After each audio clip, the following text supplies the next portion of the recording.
Hello, Tributes, and welcome to part 2 of the 190th Hunger Games. Before we start, I would like to yet again thank Andrew McLean for some of the art that was featured in the earlier parts of this, and a little bit of art featured in this part of this games. I would also like to thank Christian Blanco, who made Tales of the Hunger Games, and Laura McCouch, who made Panem Reborn. Just like last time, without them, this series would not exist. So, without further ado, let's start part 2 with a slight recap about what happened in part 1. Previously, on the 190th Hunger Games, the Quell twist was announced to be that in order to prove that even the disabled fought with the districts during the rebellions, the tributes would be reaped from a bowl of tributes that were missing one of the 5 senses. In District 12, the grandchildren of deceased victor Mercy Horowitz fought for the tribute spots in District 12. Both of the tributes reaped this year would be Mercy's blind grandchildren, Mercy Elizabeth Horowitz and Hopper Horowitz.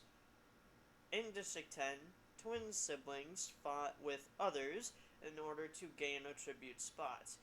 The tributes ended up being the twin siblings 17-year-old Tia and Tio Alvarez.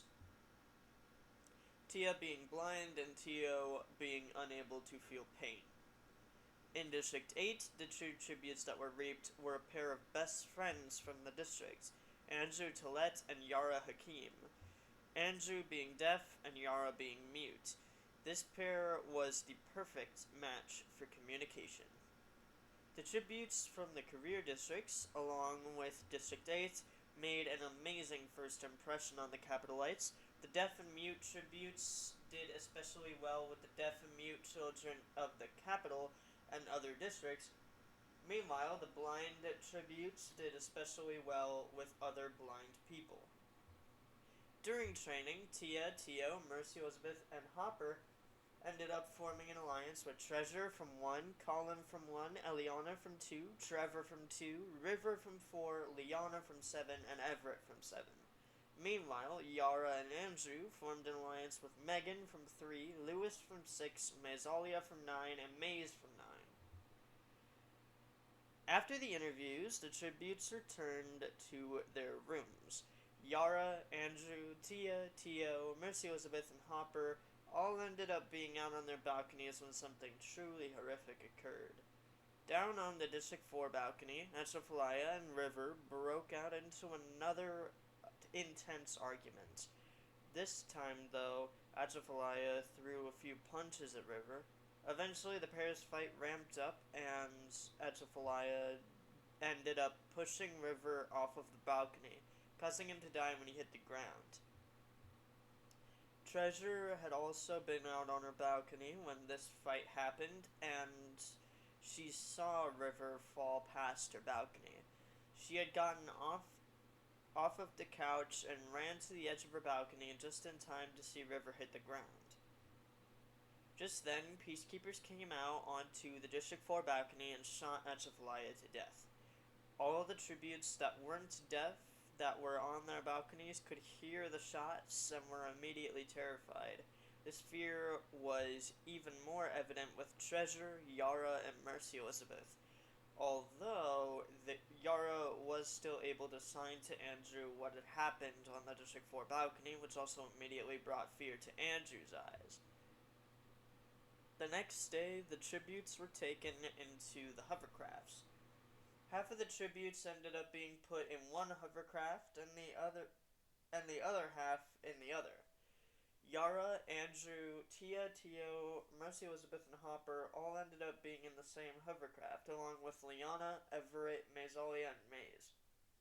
The careers all glared at the other tributes in the hovercraft, and Mercy Elizabeth glared at Andrew mostly.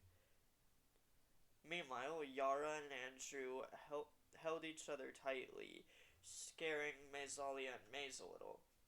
The group also used sign language to communicate how threatened they felt for each member of the Career Alliance. They all seem to unanimously agree that Everett, Mercy Elizabeth, and Hopper seem to be the most threatening, seeing as they were all related to past victors. They also seem to agree that Tio was also a big threat, considering he couldn't feel pain. The only thing they couldn't seem to agree on was which career they thought was the least threatening. When the tributes got to the arena, they were escorted to their launch rooms. In Yara's launch room, she paced back and forth until Scarlet came into her room. The pair used sign language to come up with a plan, something that Scarlet could relay to Andrew as well. After a while of talking, Scarlet nodded and Yara entered her tube, ready to execute their plan. Meanwhile, in Andrew's lunchroom, Andrew stood staring at the door until Scarlet came in. Scarlet signed that she wanted Andrew to run away from the cornucopia with Yara. She then said that she saw the mentors from District 9 on the way here and told them to tell Maze to join the pair from 8 in the runaway, and also told them to tell Mazalia to run in and grab things for the group. Andrew then rightfully asked Scarlet how she knew Mazalia and Maze would stick to the plan, seeing as Maze clearly had feelings for Yara, and she admitted feelings for Andrew last night.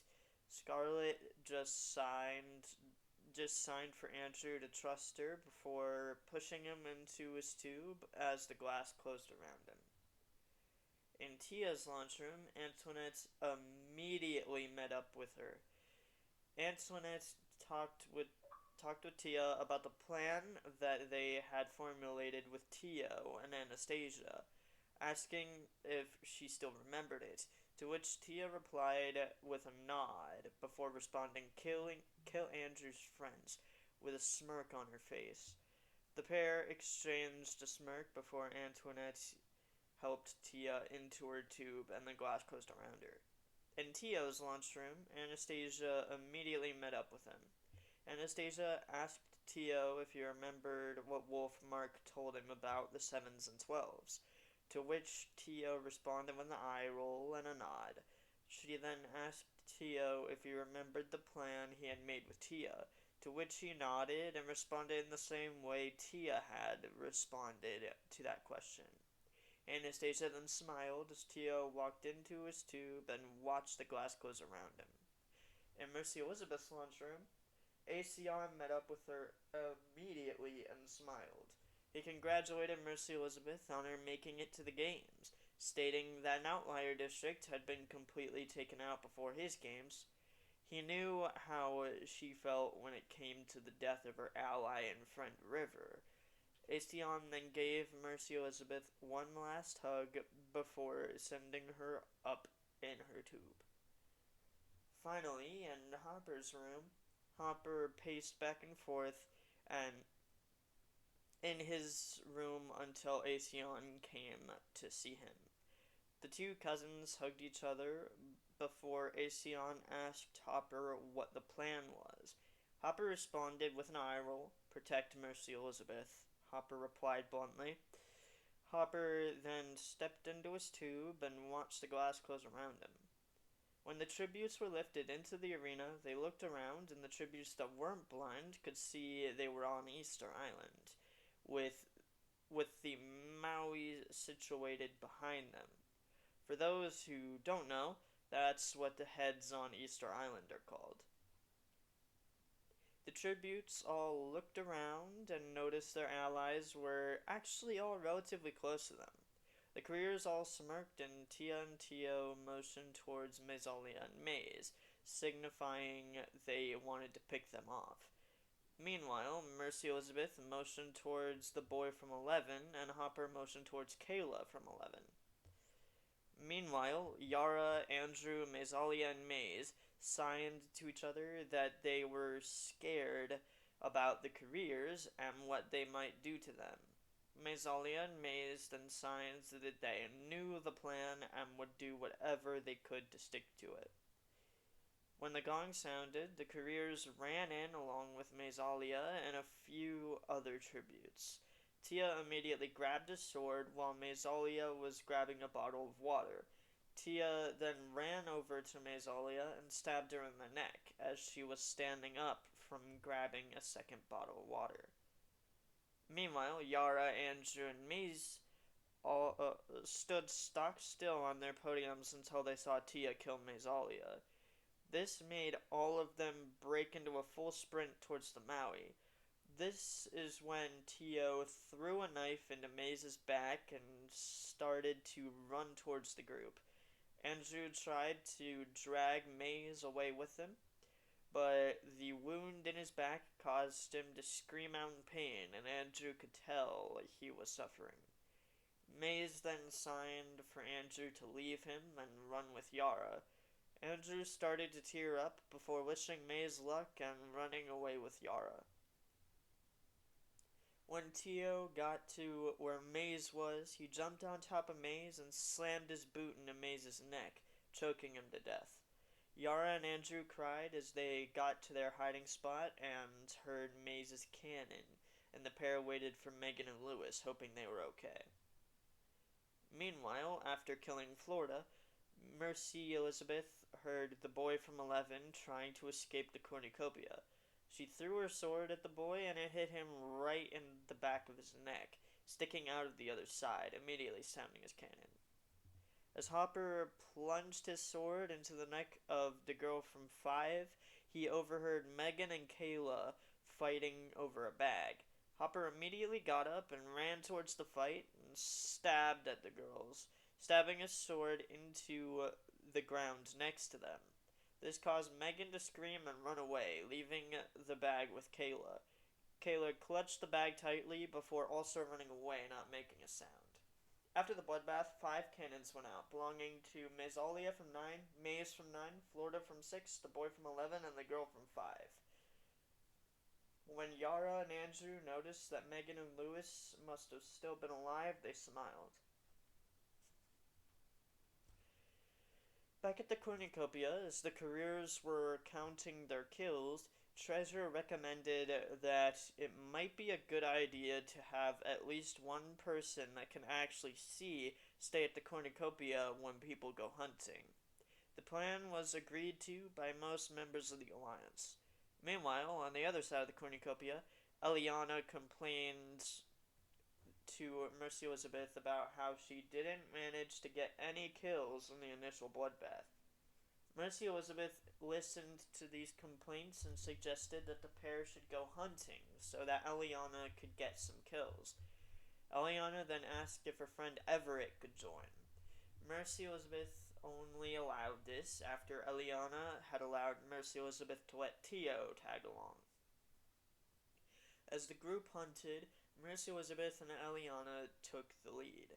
At this point, the group talked for a while about who they trusted in the Career Alliance and who they didn't. Mercy Elizabeth agreed with Eliana and Everett that Colin and Trevor weren't very trustworthy. Meanwhile, Tio didn't really trust Eliana and Everett, but he didn't say this out loud and kept it to himself, instead stating that he thought that Treasure wasn't very trustworthy. Meanwhile, back at the cornucopia, Tia and Hopper talked with each other about who they trusted in the Career Alliance. They both agreed that their district partners were obviously trustworthy, and that the Sevens were also quite trustworthy, although they did seem to disagree on Treasure. Tia said she didn't trust Treasure, but Hopper said she seemed oddly trustworthy. Eventually, Trevor and Treasure interrupted Tia and Hopper's conversation. The thing about Trevor was that Tia and Hopper had both agreed that he was not very trustworthy. They had both also agreed that District 2 didn't need another victor so soon after their previous one. Trevor then sat down next to Tia and put his arm around her. This action pissed Tia off, and she shoved Trevor's hand away from her. Trevor just laughed and claimed that Tia was playing hard to get. This caused Tia to get up and kick Trevor in the nuts before walking away, asking for Hopper to join her. Hopper gladly obliged, not wanting to know what Treasure wanted to do to him. Meanwhile, back with Eliana, Everett, Tio, and Mercy Elizabeth, Eliana smirked slightly and nodded back at Everett. Everett took out his sword and stabbed Tio in the leg. Tio didn't really feel it, and adrenaline kicked in, causing Tio to pick Everett up and slam his back against a tree so hard it broke and his cannon sounded. This freaked out Eliana, and she sprinted away from the pair, finding and killing the boy from 3 on her way out.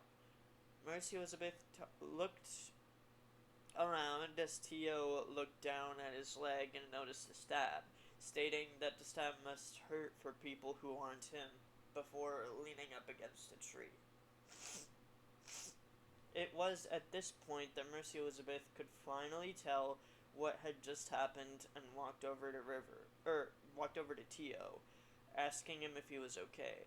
Tio then nodded and looked down at the wound in his leg, saying that they would need to treat it and that he saw some med kits in the cornucopia. Eventually, Mercy Elizabeth put Tio's arm around her and let him use her as a crutch. The pair then walked back to the cornucopia in the direction they had came from. When they got back to the cornucopia, they announced their arrival, causing Tia and Hopper to run over to Tio and Mercy Elizabeth, asking if they were okay. Eventually, after being told that Eliana and Everett weren't with Tio and Mercy Elizabeth by Liana, Trevor and Liana approached Tio and Mercy Elizabeth. Trevor immediately got defensive, demanding to know where Eliana was, which got the attention of most of the other careers. Tio immediately told the pair the truth, that he had killed Everett in self-defense and that Eliana had escaped. This made Liana mad, but she did nothing about it, as Tio had a reason to do what he did.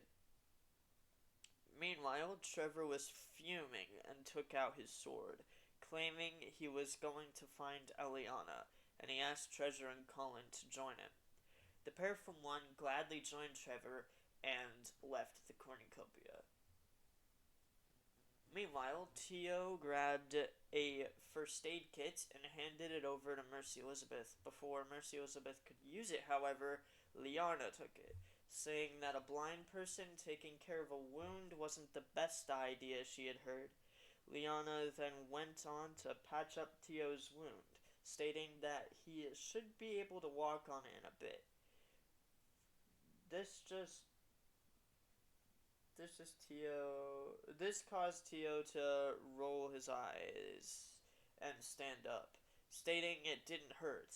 This caused Liana to grab Tio by the collar of his shirt and drag him back down to a sitting position, stating that she was ordering Tio not to stand. Tio just rolled his eyes at this, but stayed seated. Meanwhile, back with Yara and Andrew, they eventually decided to roam the arena once everything went quiet. Yara led the way, holding Andrew's hand tightly as she did so. The pair still couldn't get over the loss of Maisalian maze, but they had to find safe water sources and food sources. As they roamed the arena, they came across a small lake to the north of the cornucopia, and a plant patch that seemed safe for both hiding and food.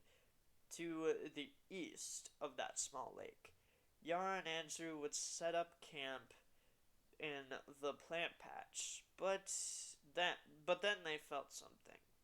Someone had grabbed Andrew's ankle. Andrew immediately looked down, but to his relief, it was just Megan and Lewis. Lewis then signed to Andrew that he had told the pair he was good at hiding. This made Yara and Andrew smile as they helped Megan and Lewis up. The group then smiled, and Lewis told the pair from 8 about a wound that Megan had sustained from a fight with Kayla.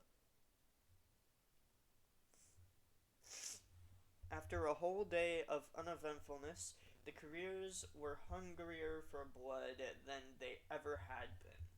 As they were talking about who they could kill, the blind boy from 5 stumbled into their camp. Tio and Leona looked at each other before sneaking up to the boy, making sure not to make a noise. When they got to the boy, however, a sword went through his back and he fell to the ground. This sword was revealed to have been thrown by Colin. Colin then ran in the direction he threw his sword, knowing the cornucopia was this way. Tio acted quickly, however, and grabbed Colin by the collar of his shirt, lifting him into the air. Tio then slammed Colin down onto the ground and then grabbed him by the sides of his head and bashed his head against the ground until his cannon sounded. Meanwhile, as these two cannons sounded, Megan, Lewis, Yara, and Andrew tried to count how many tributes remained, even though Yara was the only one to hear all of the cannons so far.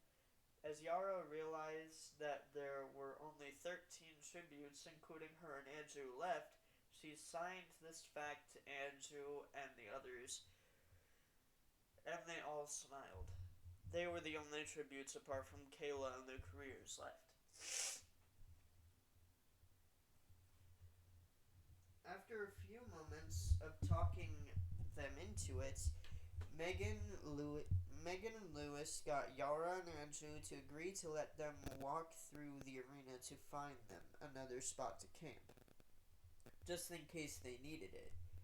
After a while of the pair being gone, Yara heard 2 cannons and looked into the sky to see the portraits of Megan and Lewis.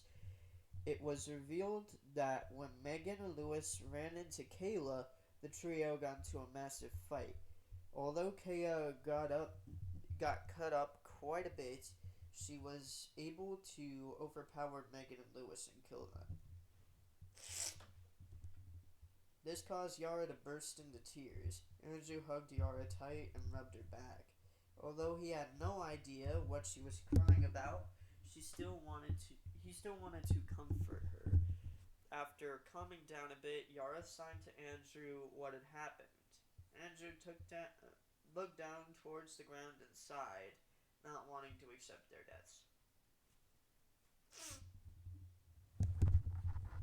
Meanwhile, back with the careers, they came up with a plan. They planned that tomorrow they'd attack Yara and Andrew's camp while the pair were asleep. Tia and Tio loved this plan the most. This kinda worried Mercy, Elizabeth, and Hopper, but they didn't say much about it.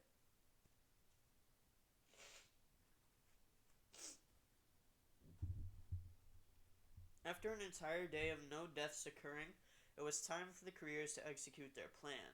It was decided that Tia and Tio would be the ones to go out and do this, while the others stayed at the cornucopia just in case Treasure, Eliana, and Trevor returned. As Tia and Tio walked, they saw the lake Yara and Andrew had been drinking from.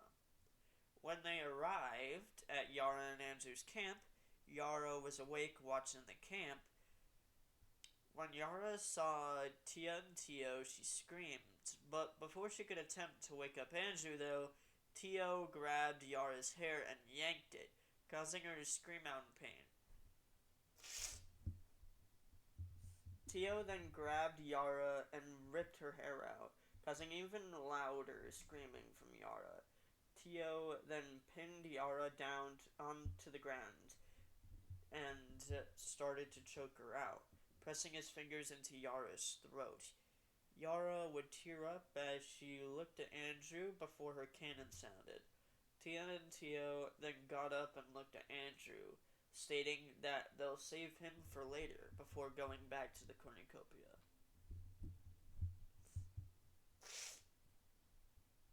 Back at the cornucopia, Tio gloated about how he had killed Yara. The pair from 10 joked about how loud Yara had screamed after Tio had pull their hair out. It was almost as if the pair from 10 didn't care about how they looked to the other careers.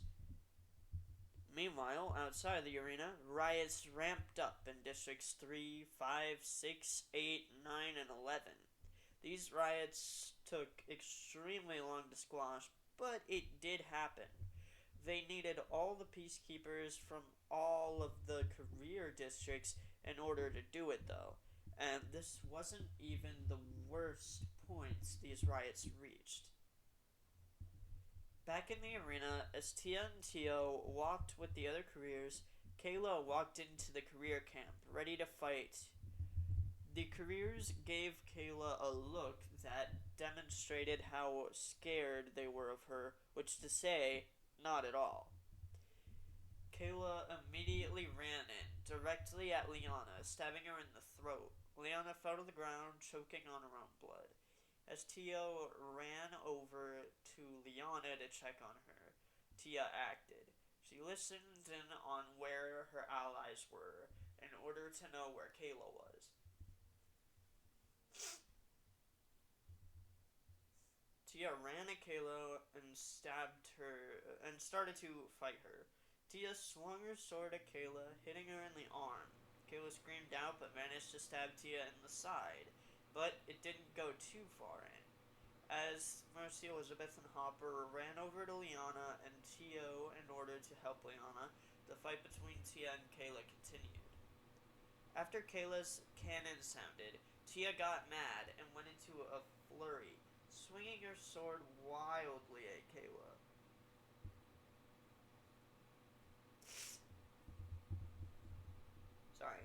After Liana's cannon sounded, Tia got mad and went into a flurry, swinging her sword at Kayla, cutting open her lip, her hip, her left leg, her right arm, and her left arm.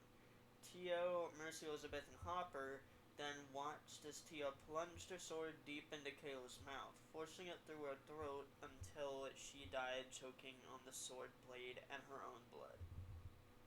So that's the end of part 2. I'll post part 3 a little while later. And I know this one's a little short, and part 3 is probably going to be the same, but I have my reasons for splitting this into 3 parts. You'll see my reasoning for part 3 a little bit later. But yeah, part 1 was the pre-game stuff, part 2 was all the main game stuff, and part 3 is going to be a little while later. And yeah, so yeah guys, I hope you guys enjoyed part 2. If you did, then slap that like button, and I will see you guys later for part 3. Goodbye, everybody.